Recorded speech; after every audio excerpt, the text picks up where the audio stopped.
Hey everyone, welcome back to the channel. Today, we're taking a mind-blowing journey 4,500 years back in time to ancient Egypt. We're not just looking at the Great Pyramids, but we're diving deep into the incredible engineering genius that brought these monumental structures to life. How did they do it without modern machinery? Let's unravel this ancient mystery together. When you think of the Great Pyramids of Giza, what comes to mind? Often, it's wonder, mystery, and perhaps even theories involving aliens or lost technology. But the truth is far more inspiring. These structures are a testament to human ingenuity, meticulous planning, and sheer hard work. They stand as a colossal achievement by brilliant ancient Egyptian engineers, architects, and an incredibly organized workforce. First off, let's set the stage. The Old Kingdom of Egypt, around 2580 to 2560 BC, saw the construction of the Great Pyramid of Khufu, the largest of the three at Giza. Imagine this was built before the invention of the wheel as we know it for transport, before iron tools were common, and definitely before any form of motorized crane. The sheer scale is staggering. Over 2.3 million stone blocks, each weighing an average of 2.5 tons, with some massive granite blocks reaching 50 tons. That's like stacking 2.3 million cars on top of each other. How on earth did they even begin? The first challenge was quarrying the stone. Most of the limestone came from local quarries, but the finer, white casing stones were transported from Tura across the Nile. The huge granite blocks for the king's chamber came all the way from Aswan, nearly 800 kilometers south. The Egyptians used simple copper chisels, dolerite pounding stones, and wooden wedges. They would hammer wedges into cracks, pour water over them, and as the wood expanded, it would split the rock. For tougher granite, they'd use round dolerite balls to pound and shape the stone. It was incredibly laborious, but effective. Once quarried, these massive blocks needed to be moved. This is where engineering brilliance really shines. For the stones from Tura and Aswan, the Nile River was their highway. Giant wooden barges, expertly constructed, would transport these heavy loads during the annual inundation season when the Nile flooded, bringing the water closer to the Giza Plateau. Imagine these massive boats, laden with stone, expertly navigated down the river, a logistical masterpiece. But what about once the stones reach the construction site? This is where the famous ramps come into play.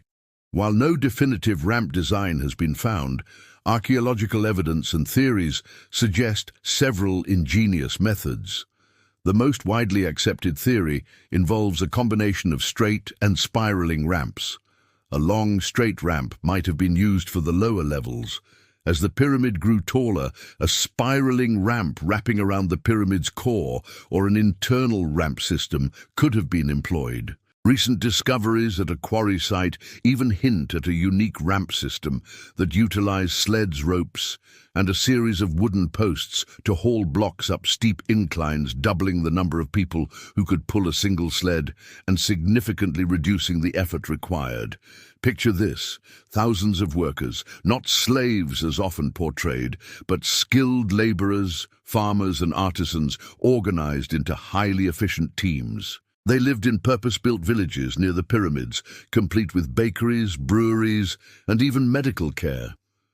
They pulled these massive stones on wooden sleds over slicked surfaces, perhaps wet clay or water-lubricated tracks, using sheer human muscle and the power of teamwork.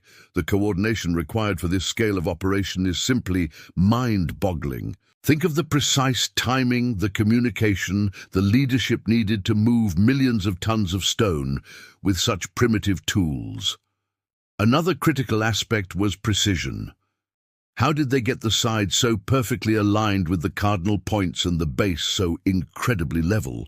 They used sophisticated astronomical observations to align the pyramid with true north, south, east, and west. For leveling the base, they likely used a system of water-filled trenches or channels to create a perfectly flat reference plane.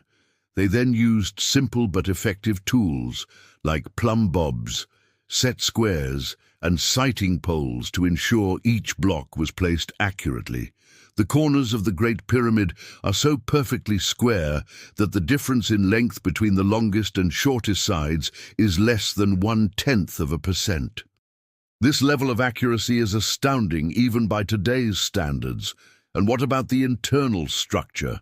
The Grand Gallery, a marvel of corbelled architecture, rises dramatically to the king's chamber, built with those massive granite blocks. The precision in cutting these blocks to fit perfectly, forming such strong, stable structures, speaks volumes about their understanding of structural mechanics and stonemasonry. They also understood the importance of stress-relieving chambers above the king's chamber, distributing the weight of the masonry above to prevent the chamber from collapsing. This foresight protected the most important space within the pyramid for millennia. Let's not forget the final finishing touch, the brilliant white casing stones. These highly polished Tura limestone blocks would have made the pyramid gleam under the desert sun, appearing almost like a beacon. The blocks were meticulously fitted together with such precision that it said a credit card couldn't be slipped between them. Over time, most of these casing stones were removed for other building projects, but their original beauty would have been breathtaking. So when we look at the Great Pyramids today, we shouldn't just see a pile of stones. We should see a monument to human potential. We see a testament to innovation, organization, engineering genius, and the power of collaborative effort.